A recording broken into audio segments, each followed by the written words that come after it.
Sionseonena ambuye ambuye akalowe kumwamba. Omaliyense amene achita chifuniro chakecho. Sionseonena ambuye ambuye akalowe kumwamba. Omaliyense amene achita chifuniro chakecho. Adzanena ambuye ndipite nawo. Chokani, chokani, chokani, chokani, chokani, chokani, chokani, chokani, chokani apa. Adzanena ambuye ndipite nawo.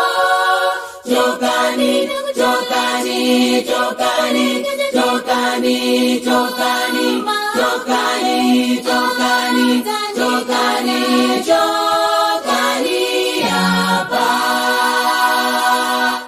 Ambiri ya ife tioneka ngati anake a Mulungu. Koma za chisoni mphamvu ya Mzimuyo tinayikana kale. Ambiri ya ife tioneka ngati anake a Mulungu.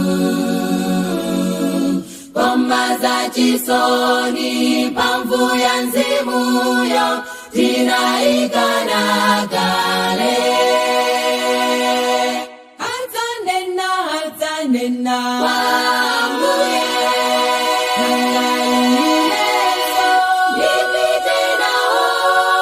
Chokani, chokani, chokani, chokani, chokani, chokani, chokani, chokani, chokani apa. Adzanena ambuye ndipite nawo. Chokani, chokani, chokani, chokani, chokani, chokani, chokani, chokani.